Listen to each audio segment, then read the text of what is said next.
Velma and Louise are going to catch hell.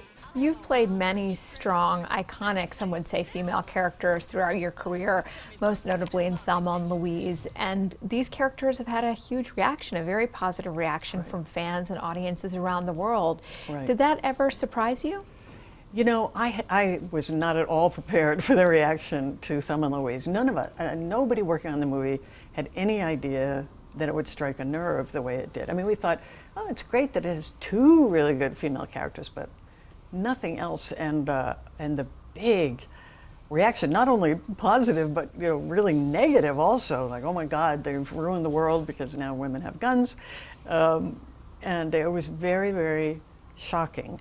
The interesting thing now in hindsight is that the media were all predicting that now this changes things. We're going to see a whole bunch of movies starring women or female road pictures or buddy movies, and none of that happened. And it happens over and over and over again when there's a movie that's a big hit starring women. We really want to pronounce that now for sure things have changed, when in fact they don't change at all.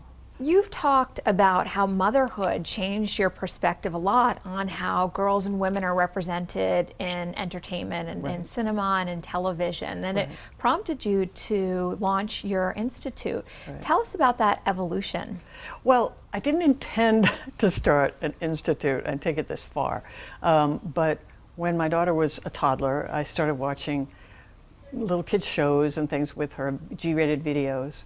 And I immediately noticed that there seemed to be far fewer female characters than male characters in what was actually made for kids. So I started bringing it up with my friends. I said, did you realize that movie that just came out had one female character in the whole thing?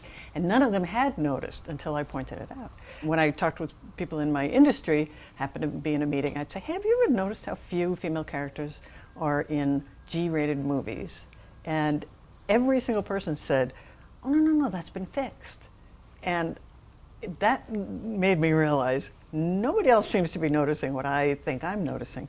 But maybe if I had the data, it would make a difference. And also, I would like to know whether I'm right or not. The Institute's mission is to engage film and television creators on the issue of gender balance and the need for a wide variety of female characters in children's content. In the vein of taking things too far, we've now sponsored the largest amount of research on gender depictions in media, covering over a 20-year span.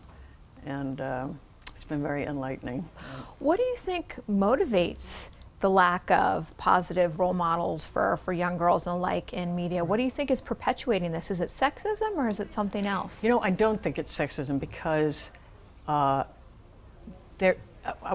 we found is there's not a plot in Hollywood to leave out women in general in movies.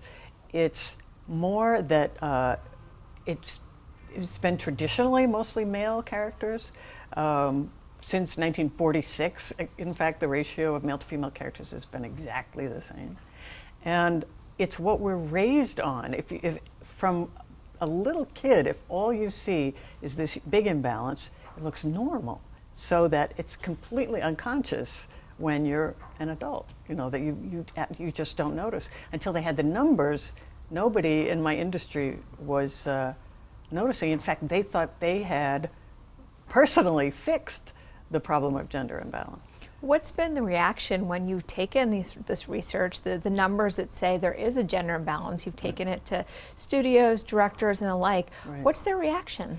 I didn't know before we went to the first meeting how they would respond, but every place we've ever been, their jaws are on the ground. They are completely shocked to hear the numbers, which I think backs up the idea that they just didn't know. It wasn't some ill intent. And we've done a recent survey of everyone who's heard the presentation now in the industry, and 68% of them said what they learned had impacted 2 or more of their projects, and 41% said it had impacted 4 or more of their projects. So people are really, once they know about it, they actually do really want to make change, and we're seeing movies come out now that we know that we've impacted. How do you define the term power? You know, there's obviously a lot of ways to look at it.